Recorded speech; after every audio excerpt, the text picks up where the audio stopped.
Hello, welcome back. The question is, I guess what I'd like to get out there is I know a lot of atheists, and they always ask me, do you think everyone goes to heaven? And I tell them no. Then they ask, do all Christians or God believers go to heaven?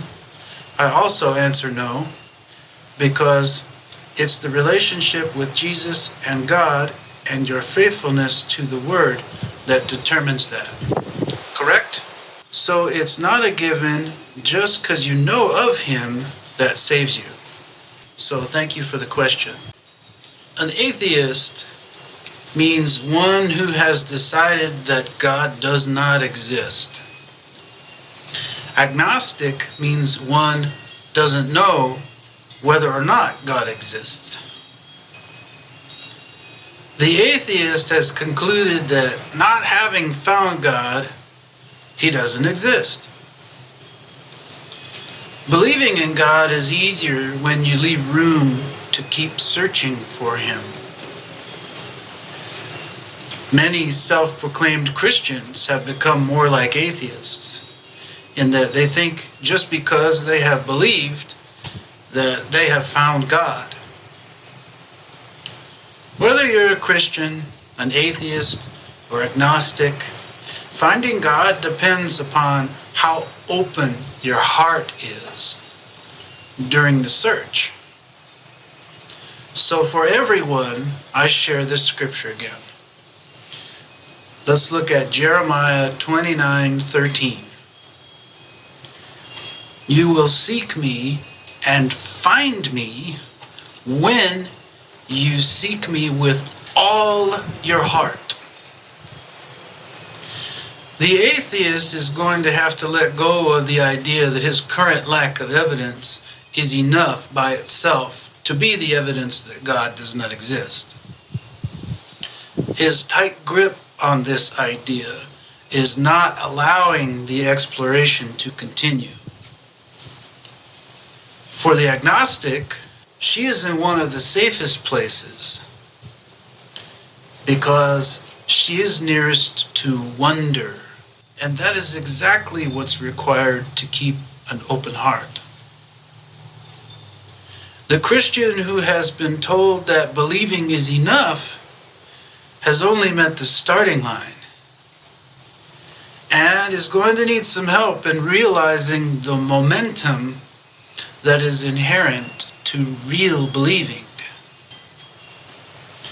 Believing in its purest form has an inertial quality to it.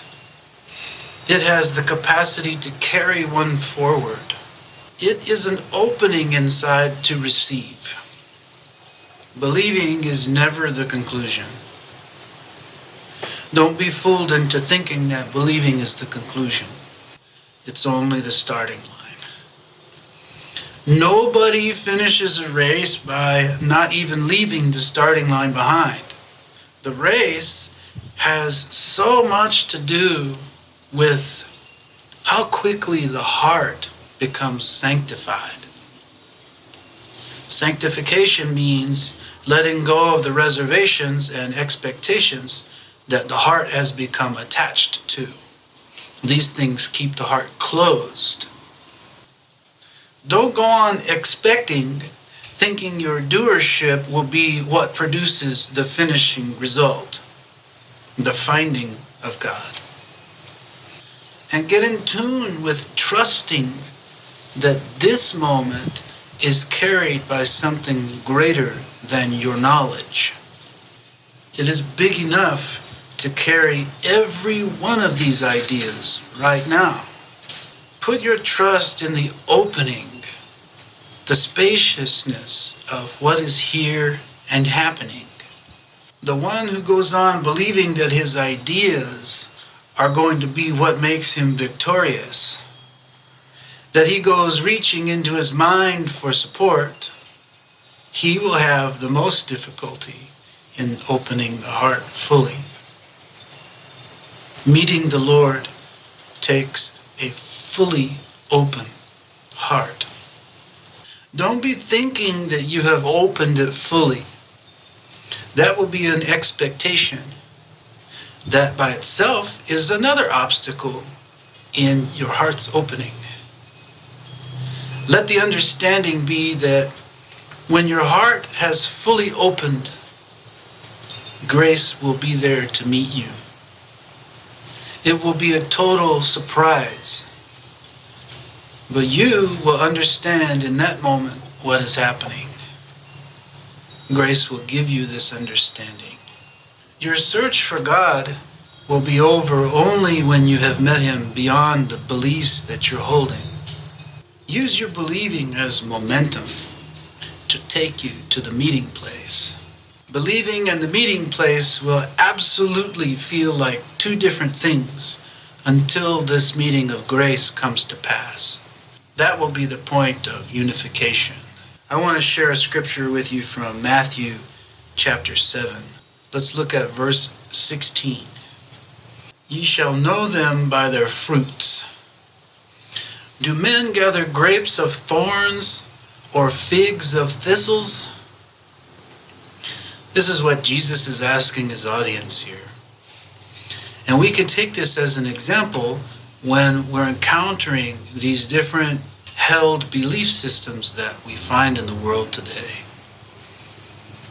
So if we're trying to plant a seed that leads one closer to finding God, the reality of it, and not simply feeling like one belongs to an organization or has a promised future that they're holding and supporting and revering with their minds, but a real seed that takes one closer to the meeting place, we can take a look at how it's received first of all.